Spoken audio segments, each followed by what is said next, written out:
Tu veux tout savoir sur les fruits du démon, être sûr que t'as rien oublié, rien raté. Parce que les fruits du démon, c'est quand même une des bases dans One Piece. Donc aujourd'hui, on va voir comment ils fonctionnent vraiment. Et avant de hurler dans les commentaires que j'ai oublié un truc, attends de voir la fin de la vidéo. Parce que crois-moi, il y a beaucoup à dire.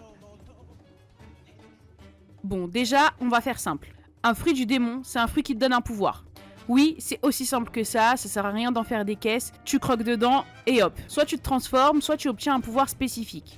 Ah ouais, j'ai failli oublier un détail important. Tous les fruits du démon ont un goût immonde. Genre, vraiment. On dit carrément qu'ils ont un goût inimaginable tellement ils sont dégueulasses. Mais heureusement, t'as besoin que d'une seule bouchée. À partir du moment où t'as croqué dedans, le pouvoir est à toi et le fruit devient un fruit lambda. Si tu trouves un fruit du démon, t'es pas obligé de te forcer à finir toute la salade non plus. J'ai dit simple, mais il y a quand même quelques règles et quelques trucs à savoir sur les fruits du démon. C'est d'ailleurs tout l'intérêt de cette vidéo.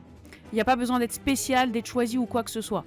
Si tu trouves un fruit, tu le manges, t'as un pouvoir. Mais attention, ça veut pas du tout dire que c'est facile d'en trouver, au contraire. Ils sont extrêmement rares. Dans certaines parties du monde, les habitants pensent même que c'est carrément des légendes.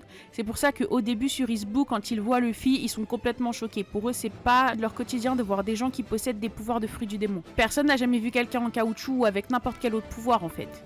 Alors que dans le Nouveau Monde, c'est beaucoup plus courant. C'est pour ça qu'il y a plus cet effet de choc quand on voit Luffy ou même d'autres utilisateurs.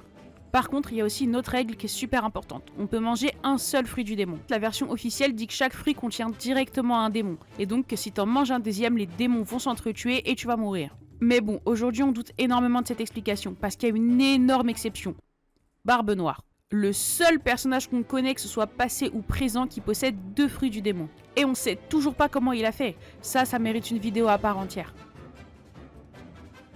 Ça reste l'un des grands mystères de One Piece. D'où viennent les fruits du démon? On a quand même quelques indices. Déjà, et tu t'y attends, ils sont probablement liés au siècle oublié. Oui, toujours lui. Selon Vegapunk, les fruits du démon seraient nés des désirs de l'humanité. Et je pense que cette info, elle est extrêmement importante. Quelqu'un a rêvé de voler, quelqu'un a rêvé de contrôler le feu, quelqu'un a rêvé de se transformer. Et ces rêves se sont matérialisés. Les fruits seraient donc des rêves devenus réalité. Alors évidemment, ça soulève encore plus de questions. Est-ce que quelqu'un les a créés? Est-ce qu'ils apparaissent naturellement? On ne le sait pas encore. On peut même pas garantir aujourd'hui qu'il n'y a pas des nouveaux fruits qui apparaissent. Mais une chose est sûre, quand un utilisateur de fruits du démon meurt, son fruit se réincarne. C'est-à-dire qu'il réapparaît dans un fruit normal à proximité qui devient alors le fruit du démon contenant le pouvoir. Donc ils ne disparaissent jamais vraiment. Autant on n'est pas sûr que des nouveaux n'apparaissent pas, autant on sait que les pouvoirs actuels ne disparaissent pas. Et bien sûr, maintenant, il faut parler du fait que quand tu manges un fruit, tu ne peux plus nager. La mer et l'eau, de manière générale, drainent ton énergie. Mais tu coules pas instantanément, hein. Juste, tu peux plus bouger, donc, a priori, tu finis par couler. Et ça peut créer des situations assez absurdes. Regarde Jack.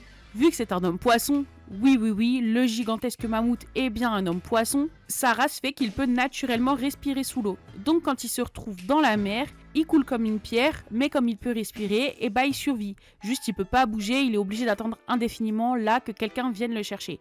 Et si tu fais partie de ceux qui se demandent comment ils peuvent se laver, des choses comme ça, Oda l'a très bien expliqué, il suffit que le corps soit pas submergé, qu'il ne soit pas recouvert à plus de 50% d'eau, donc ils peuvent très bien prendre une douche, ça c'est pas un problème, puisqu'ils sont pas vraiment dans l'eau. Par contre, le bain, ils sont quand même censés plus éviter, mais ça les tuerait pas non plus. Et également, chaque fruit du démon est unique. Il n'existe pas 2 fois le même fruit, même si certains peuvent se ressembler. Et on a un exemple très simple, le fruit du feu de Ace et le fruit du magma d'Akainu.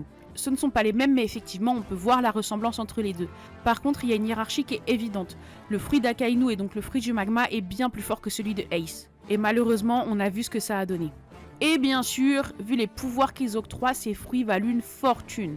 Sur le marché noir, certains fruits peuvent atteindre des prix totalement absurdes. Par exemple, le fruit du bistouri de l'eau a atteint 5 milliards de berries. Oui, milliards! C'est plus que la prime de certains empereurs. C'est pourquoi la marine et les pirates cherchent constamment à mettre la main dessus. Même si oui, j'ai pris en exemple le fruit de l'eau qui reste un fruit particulièrement cher, sachant que le fruit de l'eau peut permettre d'offrir l'immortalité à quelqu'un d'autre que l'utilisateur. Et évidemment, quand quelque chose vaut aussi cher, a autant de valeur, on essaye de le reproduire. C'est pour ça que maintenant, on a même les fruits artificiels, les smiles. Ils ont été créés par César, à pas confondre les travaux de Vegapunk. C'est bien César qui a créé les smiles, c'est lui qui en est à l'origine. Et oui, pour les faire, il a utilisé des travaux de Vegapunk, il a jamais réussi à les égaler par contre. Et le problème des smiles, c'est qu'ils sont extrêmement instables. Ils fonctionnent qu'une fois sur 10 environ. Les 9 autres personnes qu'on mange et qui n'ont pas de chance seraient juste incapables de nager mais n'ont aucun pouvoir en échange. Et surtout, les utilisateurs de Smile ne peuvent plus exprimer leurs émotions. Il reste bloqué dans un rire permanent. On l'a vu avec Killer et Otoko par exemple. Mais avec ces deux exemples, on voit quand même deux cas très différents. Killer, lui, c'est une tentative. C'est-à-dire que Kaido a essayé de lui donner un smile pour lui donner un pouvoir et ça n'a pas fonctionné. Donc il se retrouve avec ce rire immonde sans rien pouvoir faire, mais il n'a pas eu de pouvoir. Par contre, pour le cas de Otoko, c'est même encore pire. Parce que c'est tout simplement Orochi qui, une fois les fruits utilisés, donc c'est-à-dire qu'on a croqué dedans une première fois, en ayant la tentative d'obtenir un pouvoir, il donnait les restes aux habitants de Curie.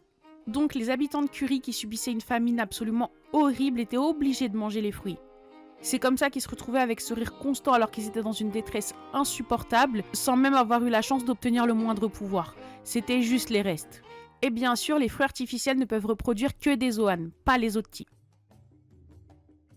Les fruits du démon se divisent en trois grandes catégories, les Paramecia, les Logia et les Zoan.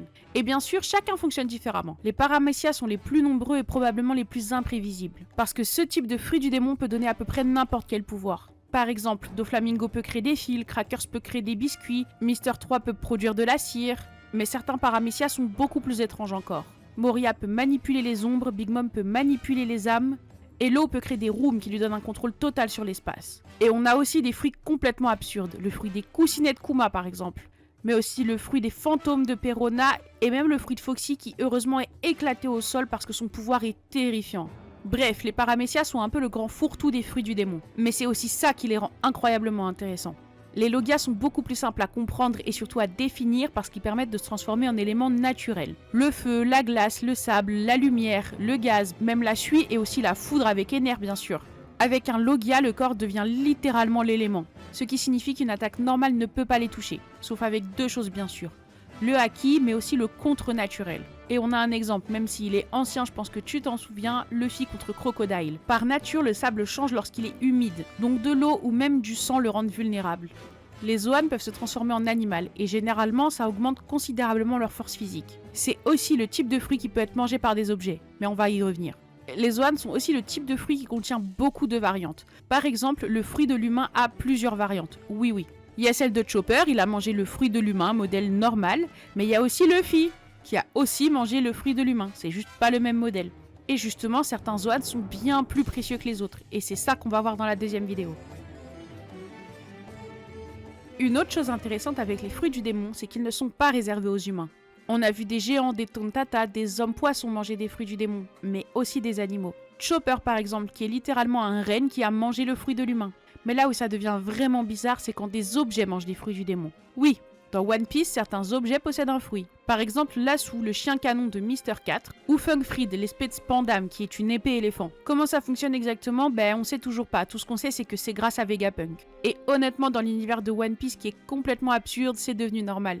Et d'ailleurs, j'ai hâte de pouvoir te parler du nouvel exemple bientôt. Les fruits du démon sont clairement l'un des mystères les plus fascinants de One Piece. Entre leurs règles, leurs origines et leurs pouvoirs complètement absurdes, on est loin d'avoir tout compris. Alors maintenant, je suis curieuse. C'est quoi ton fruit préféré? Le petit like du soutien et on se dit à très vite pour la prochaine vidéo.